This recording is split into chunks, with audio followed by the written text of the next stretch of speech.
सभी बच्चे ध्यान दें। आज हम प्रत्यावर्ती धारा का वर्ग माध्य मूलमान निकालना सीखेंगे। इसे अंग्रेजी में रूट मीन स्क्वायर वैल्यू कहते हैं। इधर ध्यान दीजिए, आज का टॉपिक है हमारा प्रत्यावर्ती धारा का वर्ग माध्य मूलमान। तो यहाँ सबसे पहले हम प्रत्यावर्ती धारा के तत्क्षणिक मान, जिसे अंग्रेजी में इंस्टेंटेनियस वैल्यू कहते हैं, उसका समीकरण लिखेंगे। और ये समीकरण है I is equal to I naught sine omega t. अब सबसे पहले हम विचार करेंगे कि वर्ग माध्य मूल मान होता क्या है। वर्ग माध्य मूल मान में प्रत्यावर्ती धारा के संपूर्ण चक्र के जो तत्क्षणिक मान हैं उनके वर्गों का एवरेज निकाला जाता है और फिर उस एवरेज का स्क्वायर रूट लिया जाता है। तो ये हो जाता है वर्ग माध्य मूल मान।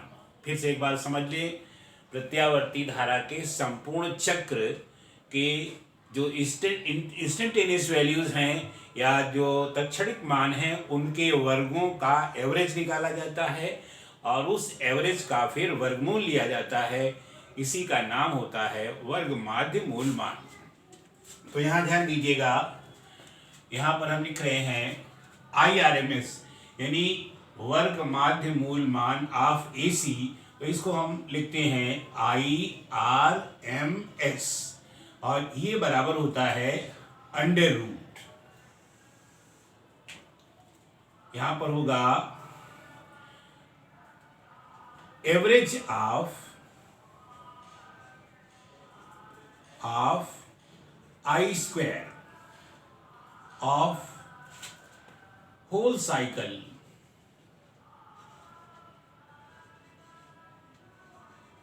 Of AC। मतलब समझ गए होंगे, average of I square of whole cycle of AC यानी प्रत्यावर्ती धारा के तत्क्षणिक मान के स्क्वायर का एवरेज और फिर उसका स्क्वायर रूट निकाल दिया गया। तो सबसे पहले हम यहां ज्ञात करेंगे एवरेज ऑफ I स्क्वायर और ये इंटीग्रल कैलकुलस की मदद से निकालेंगे।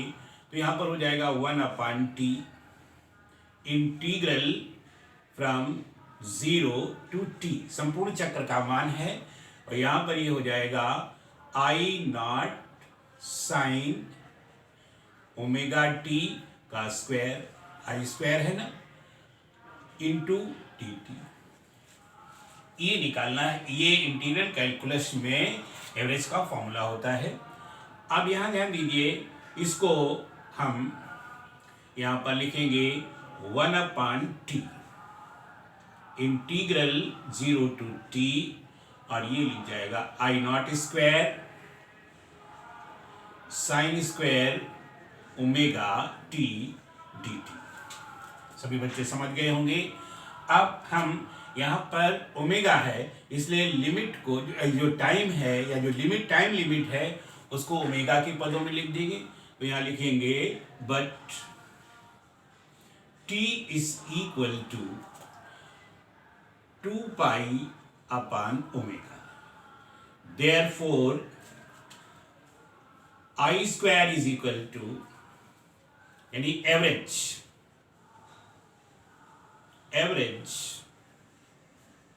Of I square is equal to, यहाँ पर 2 पाई अपान ओमेगा लिखेंगे, ओमेगा ऊपर चला जाएगा तो ओमेगा अपान 2 पाई इंटीग्रल 0 से, और यहाँ पर 2 पाई अपान ओमेगा हो जाएगा और यहाँ पर हो जाएगा I not square sine square omega T into D t. अब I नॉट स्क्वायर को बाहर कर लेंगे और साइन स्क्वायर ओमेगा टी को हम बदलेंगे। तो यहां पर हम लिख सकते हैं ये इज इक्वल टू, बेटा इधर ध्यान दीजिए, ओमेगा I नॉट स्क्वायर को बाहर ले लेंगे, I नॉट स्क्वायर अपान 2 पाई और इसको चेंज करेंगे तो ये चीज आ जाएगी हाफ किसको, साइन स्क्वायर ओमेगा टी को चेंज करके, तो हाफ और bracket open 1 minus cos 2 omega t ये हो जाएगा इंटू डी टी।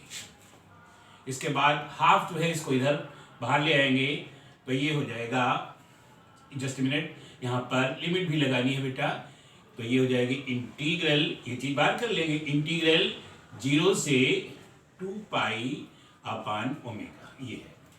अब यहाँ बाहर कर लेंगे तो ये हो जाएगा ओमेगा इंटू आई नॉट स्क्वायर अपान 4 पाई, और इंटीग्रल 0 से 2 पाई अपान ओमेगा, और ये हो जाएगा ब्रैकेट में 1 minus cos 2 omega t d t.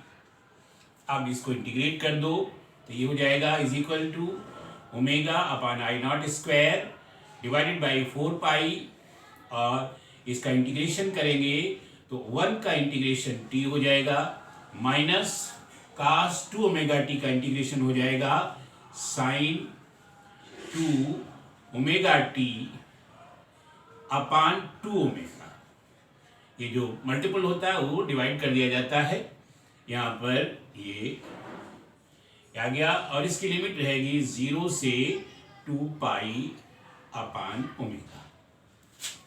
अब इसकी लिमिट रख देते हैं तो ये हो जाएगा omega upon I naught square, omega into I naught square upon 4 pi, और यहाँ पर जब लिमिट रखेंगे तो सबसे पहले अपर लिमिट रखेंगे तो यह हो जाएगा 2 पाई अपान ओमेगा माइनस यहाँ साइन 2 ओमेगा टी है तो टी की जगह 2 पाई अपान ओमेगा रखेंगे तो ओमेगा से ओमेगा कैंसिल हो जाएगा, यहाँ 4 पाई आ जाएगा, और जब 4 पाई 0 होता है तो 4 पाई 0 हो जाता तो यहाँ आ जाएगा 0। सभी बच्चे समझ गए होंगे, जब न्यूमरेटर 0 हो जाएगा तो ये डिवाइडर, ये जो 2 ओमेगा है ये भी साथ में 0 हो जाएगा, तो यहाँ जाएगा 0।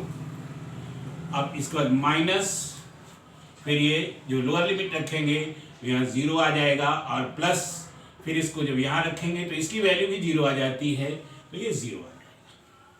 इस तरह से ये तीनों स्टेप 0 हो जाते हैं, ये इसके साथ मल्टीप्लाई हो जाएगा, और ये हो जाएगा आपका 2 पाई से, यहाँ सभी बच्चे ध्यान दें, यह omega upon I naught square divided by 4 pi into 2 pi upon omega. अब ओमेगा से ओमेगा कैंसिल हो जाएगा, और 2 पाई से इधर कैंसिल हो जाएगा 4 पाई, तो यहाँ 2 आ जाएगा, और ये चीज़ आ जाएगी आई नॉट स्क्वायर अपान 2। ये एवरेज वैल्यू है आई स्क्वायर की, यहाँ ध्यान दीजिए।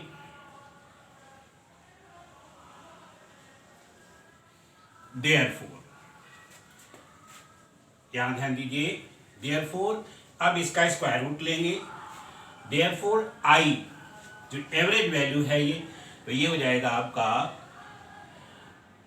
Therefore I R M S is equal to square root of average value of I square, average value of I square of whole cycle.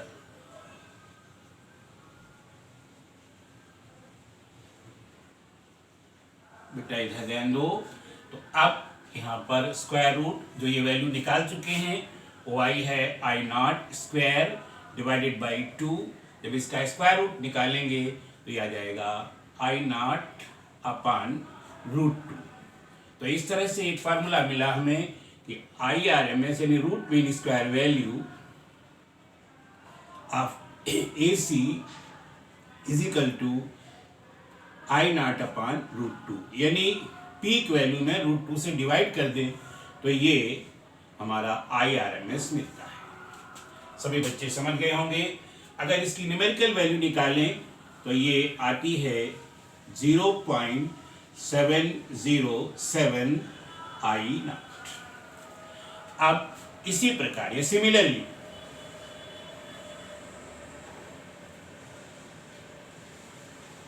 हम निकाल सकते हैं ये एवरेज वैल्यू यानी VRMS क्या निकालेंगे, VRMS यानी वोल्टेज की root mean square value is equal to V0/√2। ये दोनों सेम फार्मूले होते हैं, जैसा करंट का फार्मूला है उसी तरह से वोल्टेज का फार्मूला होता है। सभी बच्चे इसको भी याद कर लेंगे।